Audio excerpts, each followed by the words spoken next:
So I got this transition here that I'm trying to figure out. Transitioning from the tile to the wood. The issue is, as you can see, is there's about 3/4 of an inch height difference between the bathroom floor and the wood floor. So I'm trying to find the right transition piece, and it's pretty tough to find something that's the right height. Most things I've looked at were actually too short. So it's a pretty sizable height difference. I mean, it doesn't look that large, but apparently it is an issue. So today I went and found this at Lowe's. This transition piece. I'll show you the other side. It's like that. So you can see here, that should accommodate the height difference. So I'm just gonna measure the width of the opening here and cut it to size. The important thing to take note on is when you're measuring, because I made this mistake in the past, don't measure from the narrowest point from here to here. You want to measure from the longest point. So that would be inside the frame there. And then what you'll do is you'll then cut the transition piece in so it can accommodate the bump out here. So I'll show you what I mean when I actually do it, but let's hope I don't screw up, because just this one piece here, which is about, I don't know, it's a bit over 6 feet long, unfinished pine, I think, was $40. So don't want to mess this up. Let me go cut it down. We're in my beautiful basement. Clear some space. Really need to organize and clean up this work zone. Like old pieces or that I was working on. But anyways, okay, so I made the measurement. This to size. Air on the side of too big.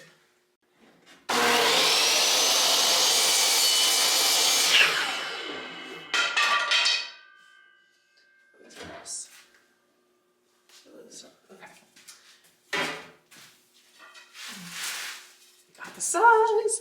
Let's go see if it fits. Okay, it's still a bit too long, so I'm gonna make another cut here and then try it again. Okay, we got it to fit in. So now at this point, so it's not sitting in properly because we got to deal with this bump out here. So what you got to do is measure how far out it comes and the distance between the floor and where it starts. And I got 2 pups here trying to help me. Okay, watch out, Ocean. Watch out. Good boy. Good watch out. Good boy. So you measure the distance between where the floor ends and where the bump out starts. And that's how far back you're going to go.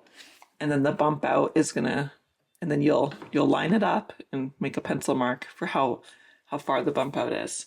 Alternatively, you can get one of these things, which I just got on Amazon. And I'll show you how it works.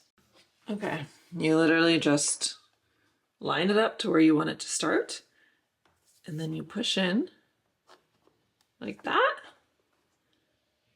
and then you can lock it. There's a lock right here. Lock it in place, and then there you go. You got your correct angle. So then you can take that to your piece.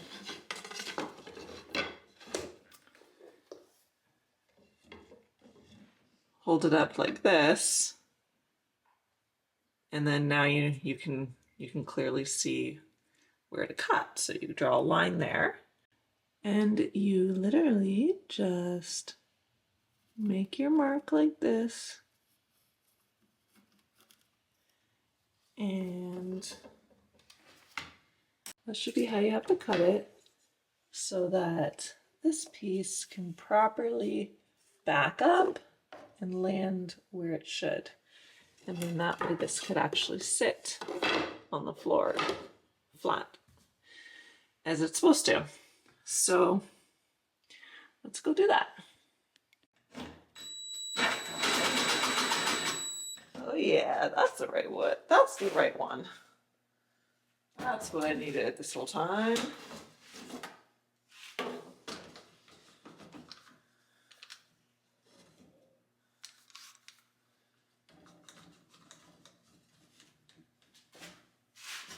It's all about having the right blade. Because honestly, it makes your life way easier. There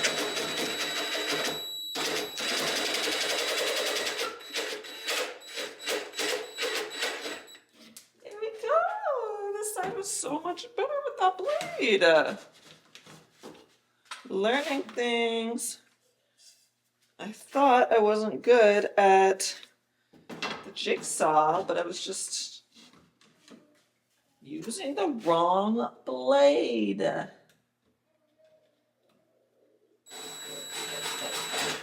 Just want to clean that side up a bit. I don't think. Okay. Well, let's go test fit this and see how my cuts are. And then I'll give them a sand. And one thing I recommend doing before you actually cut onto your wood is to make a template with just a piece of cardboard or paper. And then that way you know how it's going to fit. This cardboard's a bit too, it's not long enough this way, but you can see how the cutout is if you use that. And that's a lot cheaper of an option than going straight onto your piece of wood the first time and messing up and not having enough left over to work with. So make a template. I highly recommend it.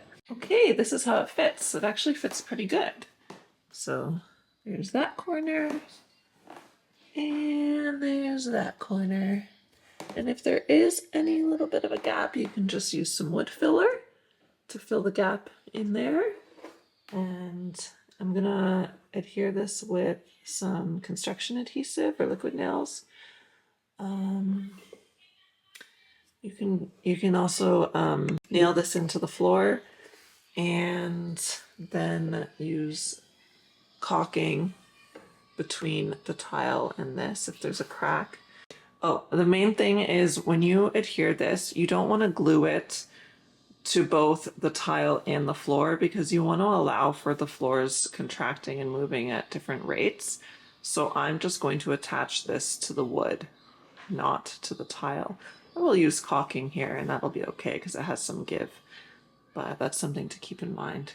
And here's how it looks from a distance. Pretty good. I'm happy with it. Just to give you an idea how it really looks coming up over here. Yeah, it doesn't stand out. That's the main thing. You don't want your transition to stand out. Feels good. I'm pleased. Hey, it's a few days later and I realized I forgot to show you how it looks once I installed it fully with the construction adhesive. So I plan to seal this with a clear coat polyurethane, and that will probably make the color match the floor a little bit better because that's the same sealant I used on the wood floor.